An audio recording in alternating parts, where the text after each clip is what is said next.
Hello, let's read this question. So this question says two point charges minus q and plus q by 2 are situated at the origin and at a point a 0 0 0 respectively. The points along the axis where the electric field vanishes is ठीक है। हमें नल point बताना है basically, null point, neutral point या फिर ऐसा point जहां पर देखिए आपका नेट फील्ड क्या होता है, जीरो के इक्वल होता है, उसे हम क्या बोल देते हैं, न्यूट्रल पॉइंट बोल देते हैं। तो देखिए इस क्वेश्चन का की कॉन्सेप्ट बच्चा आप क्या लिख सकते हैं, here we need to find out the neutral point, यहाँ पर आपको कैलकुलेट करके बताना है, ठीक है। न्यूट्रल पॉइंट क्या है, जहां पर आपका नेट इलेक्ट्रिक फील्ड क्या होगा, जीरो के इक्वल हो जाएगा, ठीक है। इस पॉइंट को बोलेंगे। अब बच्चों देखिए यहाँ पर क्या बोल रखा है, दो चार्जेस हैं, एक माइनस क्यू और दूसरा plus Q by two, origin पर और ए पर प्लेस कर रखा है, ठीक है। माइनस क्यू तो आपका बच्चा ओरिजिन पर है, तो उसके कोऑर्डिनेट्स कितने होंगे, जीरो जीरो जीरो के इक्वल। जो दूसरा चार्जेस है आपका कितना, प्लस क्यू बाई टू, ये कहाँ पर प्लेस कर रखा है, ए जीरो जीरो पर, ए जीरो जीरो यहाँ पर रखा हुआ है, ठीक है। यानी कि इन दोनों के बीच की सेपरेशन कितनी है, ए के इक्वल है, ठीक है। ये आपकी एक्सिस है, this is our x axis, alright. अब क्वेश्चन में क्या बोल रखा है आपसे कि the point along the x axis where the electric field vanishes, electric field कहाँ पर वेनिस करेगा। देखिए देखिए बच्चा, हम बता सकते हैं कि इलेक्ट्रिक फील्ड इन दोनों के बीच में तो ऐसा कोई पॉइंट होगा नहीं, क्योंकि अगर मैं मान लेता हूँ कि यहाँ पर है, इस चार्ज को चलिए मैंने वन बोल दिया, इस चार्ज को मैंने टू बोल दिया, तो वन तो इसको अपनी तरफ क्या करेगा, अट्रैक्ट करेगा, टू क्या करेगा, रिपेल करेगा, क्योंकि पॉजिटिव है। तो नेट इलेक्ट्रिक फील्ड आपका किस तरफ आएगा, लेफ्ट की तरफ आएगा, तो जीरो होने के चांसेस यहाँ पर नहीं है। जीरो होगा तो आउटसाइड पॉइंट पर होगा, और जीरो होता कहाँ पर है, जिस चार्ज का मैग्नीट्यूड लेस होता है उसके ज्यादा पास होता है, ठीक है।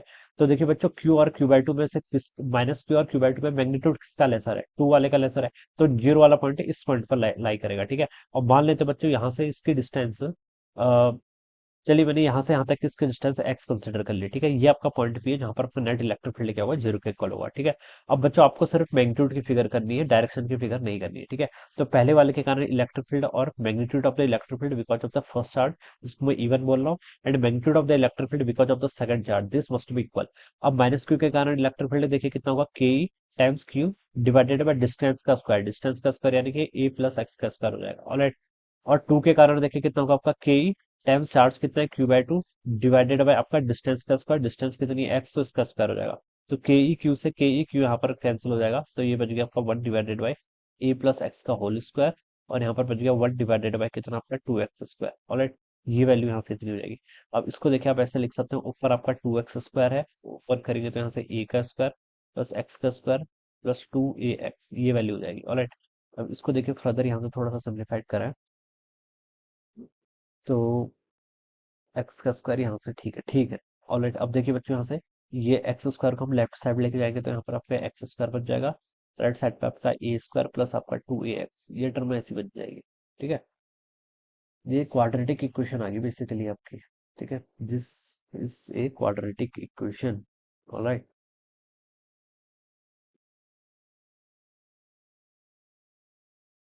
अब एक काम, रूट क्यों नहीं कर लेते हैं इसका, हम इसका रूट कर लेते हैं, देखिए रूट करना थोड़ा और आसान रहेगा, ठीक है। देखिए रूट करने से ये क्वेश्चन इजीली सॉल्व हो जाएगा, ठीक है।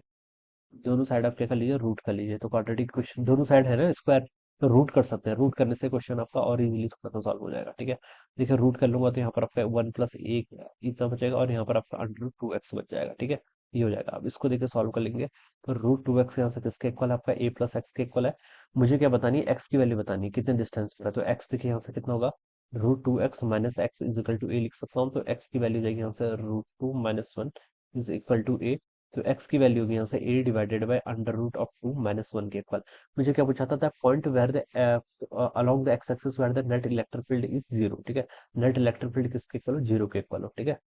तो ये आपका देखिए यहाँ पर से, ये तो मैंने x बता दिया आपका, ये क्या है, मेरा x है, ठीक है। मुझे कहाँ से डिस्टेंस चाहिए, पूरी यहाँ से ओरिजिन से डिस्टेंस चाहिए, ठीक है। ओरिजिन से डिस्टेंस देखिए बच्चों कितनी होगी, ये x तो सिर्फ आपकी कहाँ से थी, टू से लेकर p तक की थी, ये डिस्टेंस आपकी ऑलरेडी a है, तो a इसमें आप क्या कर लीजिए, a को भी ऐड कर लो, ठीक है। तो ये आपको फाइनल कोऑर्डिनेट्स मिल जाएगा, क्या मिल जाएगा इसका, फाइनल कोऑर्डिनेट, ठीक है।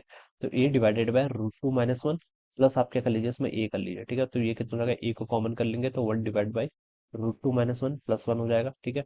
तो ए टाइम्स कितना हो जाएगा आपका, वन प्लस आपका root two minus one divided by आपका रूट टू माइनस वन, ठीक है।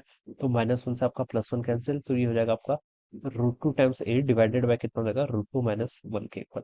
सो this will be the answer, ये इसका आंसर होना चाहिए, ठीक है। मुझे पहले ही यहाँ पर ये टोटल डिस्टेंस ही एक्स यहाँ से लेनी चाहिए थी ओरिजिन से, बट ऐसे भी सॉल्व कर सकते हैं, ठीक है। मैथमेटिक्स तो always applicable, alright.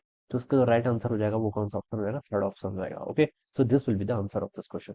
So I hope you all understood this concept, all the best and thank you so much.